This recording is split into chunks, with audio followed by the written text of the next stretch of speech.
Let me tell you something that might surprise you. I'm 87 years old, and last week I climbed a steep flight of 12 stairs without touching the railing, without groaning, without pain. I didn't even think about it. My feet moved, my legs powered me up, and it felt almost effortless. That might sound small to some people, but if you've ever paused at the bottom of a staircase, debating whether to take that first step or reach for help, then you'll know it's no small thing. I wasn't always like this. Just a few years ago, I remember how heavy my legs used to feel in the morning. Getting out of bed was a calculated maneuver. I had to rock my body forward, press my hands into my thighs, and hope that gravity would help me up more than it hurt me. I told myself, that's aging for you. But deep down, I wondered if there was more I could do. Not to be young again, but to feel strong, capable, independent. That change didn't start with a gym membership. I didn't go looking for magic supplements or high-tech equipment. What I found instead were 5 simple movements that I now do every single day. No excuses. And these movements didn't just give me physical strength. They gave me something more powerful, confidence in my own body again. The very first shift happened one quiet morning while I was sitting at my kitchen table. My tea was getting cold, the light was slanting through the window, and I realized something odd. I had just stood up without thinking about it. No arms pushing against the seat, no grunting, no hesitation. I just stood, smooth and easy like I used to when I was 40. I couldn't help but smile. That single motion said more than any doctor visit ever had. It told me my body was waking up again. It told me I was building strength, not in some dramatic overnight way, but in a steady, lasting way. And it all began with what I now call my chair rise ritual. The idea is simple. Sit in a sturdy chair with your feet flat, knees over ankles, back straight. Then rise to standing, without using your arms. Sit back down, and repeat. At first, I only managed 5. My thighs trembled. I felt silly, but I kept at it. Every morning before breakfast, without fail. The first week was tough. The second week, I noticed something had shifted. My knees didn't feel like deadweights anymore. My legs responded faster, more willingly. And here's the truth that nobody tells you. Your body isn't broken. It's just waiting to be used the right way again. The ability to stand up from a chair unassisted is more than a fitness test. It's a predictor of how long you'll stay independent. It reflects your muscle function, your balance, and even your cardiovascular health. In fact, researchers have found that the simple ability to perform 5 unassisted chair stands significantly lowers your risk of falls, hospitalizations, and even early death. And yet, we often overlook this simple skill until it's gone. I didn't want to be part of that statistic. I didn't want to wait until my legs gave out to do something. So I made a deal with myself. No breakfast until I do my chair rises. It became a ritual, as natural as brushing my teeth. And slowly the ripple effects began to show up in my everyday life. I started walking up the stairs without grabbing the rail. I stepped off curbs with ease instead of clinging to the side. I even jogged across the living room one day to catch the ringing phone. And I didn't even realize I'd done it until after I hung up. That's the power of momentum. You don't always notice it until it surprises you. And here's something I've learned at 87. Muscles don't stay strong by accident. They respond to demand. If you don't ask them to work, they won't. They'll fade quietly until one day, standing up becomes a challenge. But the reverse is true too. Use them, even gently, even for 5 minutes a day, and they respond. They come back to life. I started sharing this little trick with my friends. One of them, Carol, is 82 and had stopped gardening because her legs ached too much. I showed her the chair rise and told her to give it a try, 5 reps a day. Now she's back outside, trimming her roses and laughing like she's got 20 years back. Her doctor couldn't believe the improvement. This movement changed everything for me, but it was only the beginning. Because as I built strength, I also had to rethink how I moved through the world. For years, I blamed my aching knees on aging. But the truth? It wasn't age. It was poor movement habits. I wasn't using my muscles the way they were designed to work. I had to relearn how to move from the ground up. That's when I discovered the second movement that brought me back to life, something I now call the invisible wall squat. And let me tell you, it taught me more about my body than any doctor visit ever could. Before I found my strength again, I used to dread going downstairs more than up. That sharp, grinding pain in my knees felt like punishment for every step I took. I assumed the joints were just worn out. Too many years, too many pounds, too many times I had knelt down without thinking about the cost. But then someone asked me a question I'll never forget. Are you moving like someone who trusts their body, or like someone who's trying to avoid it? That question stuck with me because it was true. I wasn't moving with my body anymore. I was moving around it, trying not to make anything worse.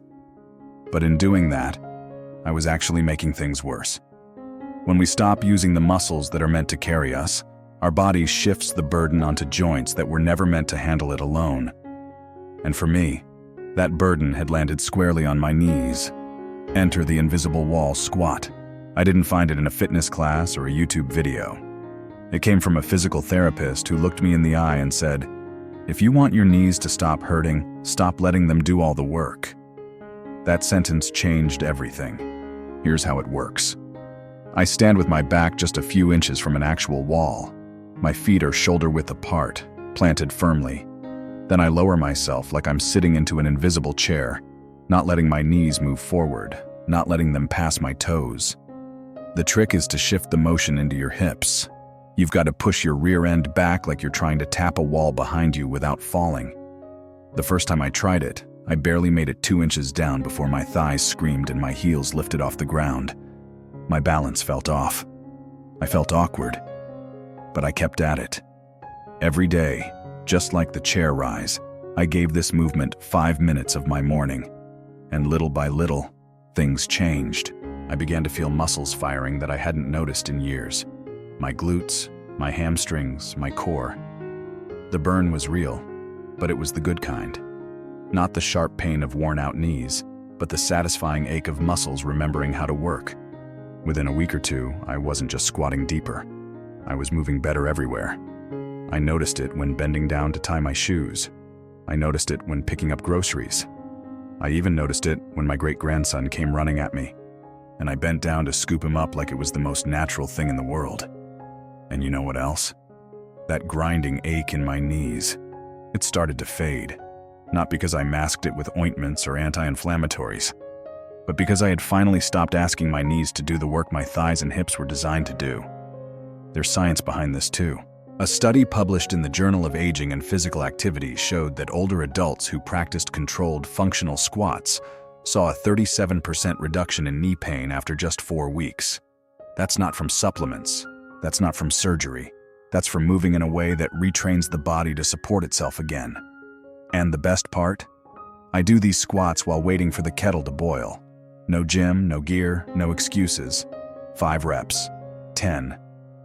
Then I started holding at the bottom for 10 seconds, just breathing, just feeling. That little pause at the lowest point taught me something big, that I'm capable of more than I thought, and that brings me to one of the scariest close calls of my life, an instant I won't forget.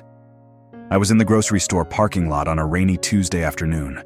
My hands were full, my mind was on dinner, and as I stepped off the curb, my foot slid. For one heart-stopping moment, I felt my whole body tilt forward.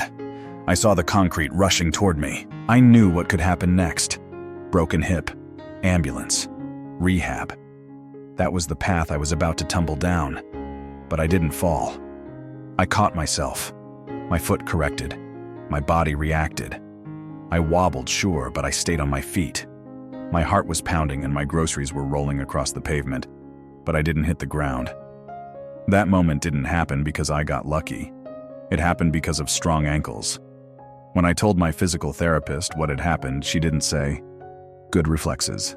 She said, "Strong stabilizers." That's when she taught me the heel lift. You'd laugh if you saw how simple it looks. Stand behind a chair, hold the back, lift your heels until you're on your tiptoes, and then lower with control. That's it. No drama, no sweat. But the change it brings, it's massive. At first, I could barely lift an inch. My calves wobbled, my feet felt unsteady. But slowly, my balance began to return. Those muscles that stabilize the ankle, the ones that go quiet when you sit too long, they started to speak again. I even added a little twist. I started doing them while brushing my teeth. 10 reps, then 20. Then I did them with my eyes closed. And that's when I really noticed the magic. You see, strong ankles are your shock absorbers. They react to uneven sidewalks. They protect you when you slip. They're the hidden heroes of every safe step you take.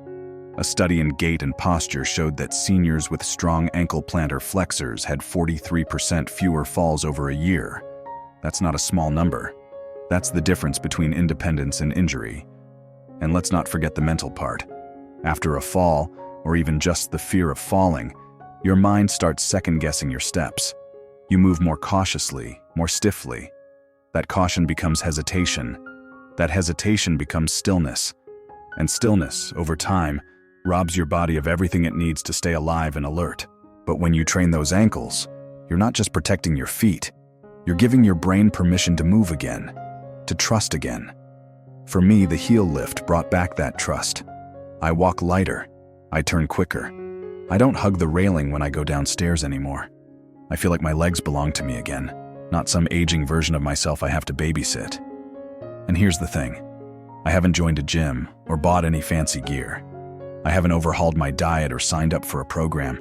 All I've done is spend 5 to 10 minutes a day reminding my legs they still matter, that they still work, that they're still mine. Because the truth is, age doesn't erase your strength. It just hides it beneath layers of habit and inactivity. But with the right movement, that strength comes back to the surface. One squat, one heel lift, one small win at a time. And the movement I added next? Well, that one brought my whole body back online, from my hips to my heart. But more importantly, it brought me back. Not the 40-year-old version. The strong 87-year-old me who knows what it feels like to move through life with power again. There was a time when my mornings felt like molasses. I'd sit down for breakfast, and before I knew it, the sun was already starting to set. I told myself it was rest. I had earned the right to take it easy, hadn't I? After all, I was retired. The body needed to slow down, didn't it? But over time, that rest started to feel more like rust. My hips stiffened. My back ached for no reason. My legs, which had once carried me through city streets and country trails, now hesitated when I stood.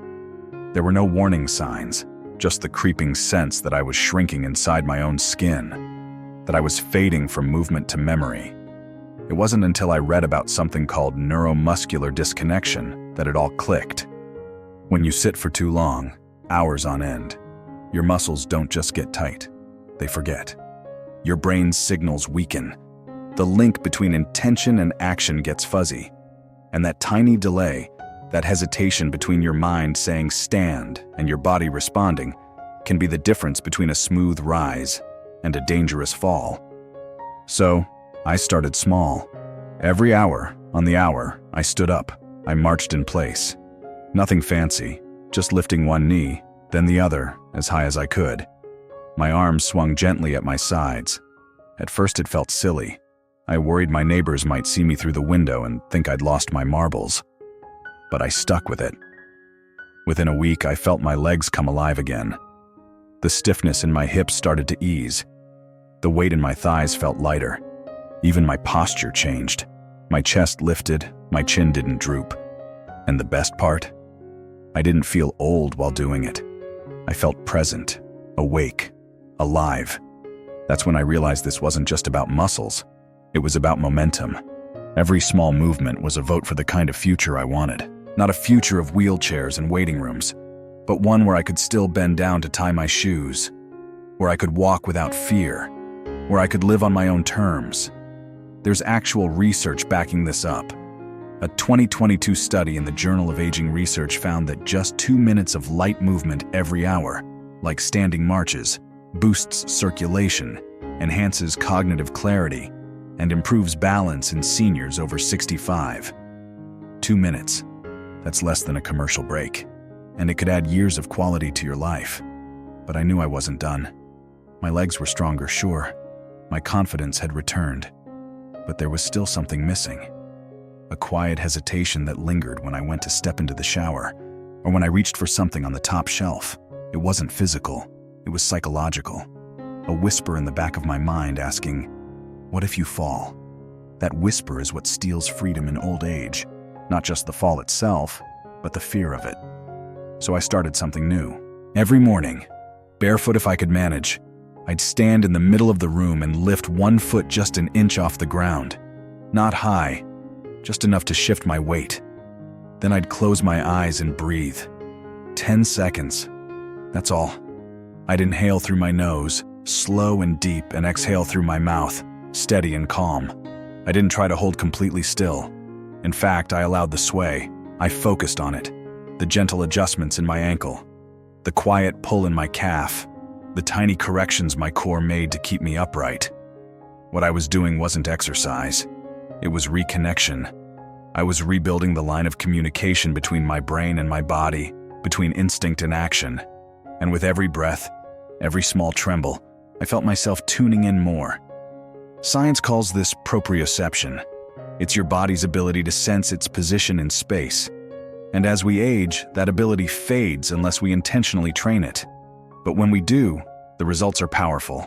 A study in the Neuroscience of Aging journal showed that balance training paired with deep breathing can reduce fall risk by up to 50% in seniors. But for me, the biggest benefit wasn't the numbers. It was the trust. Trust that I could walk across a wet floor without panic. Trust that my body would respond if I slipped. Trust that I wasn't living in fear of my own feet. That trust is what truly brought my independence back. Now I do this balance and breathe practice every morning. Just 60 seconds. It's become a ritual, like brushing my teeth or making tea. And each time I remind myself, I'm not just training muscles, I'm nurturing courage.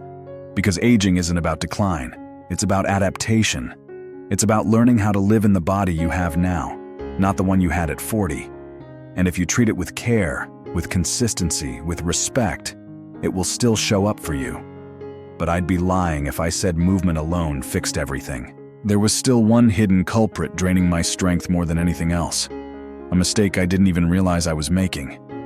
One I see so many other seniors make too. It's not about what you do. It's about what you don't notice you're doing. A small everyday habit that quietly undoes all the effort you put into exercise and balance and healing. Once I discovered what it was, it changed everything. But more on that another time. If you've made it to this point, I want you to know something deeply important. You are not too old. You are not too far gone. Your legs, your breath, your balance, they are waiting for you.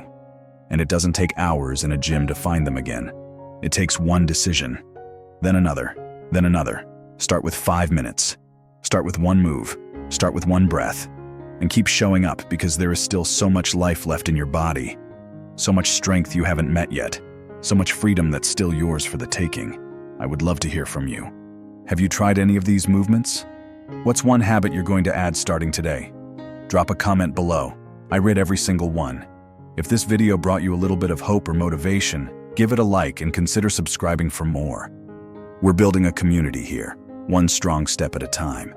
Here's to climbing stairs like you're 40, even if you're 87 like me. Here's to living your best life at any age.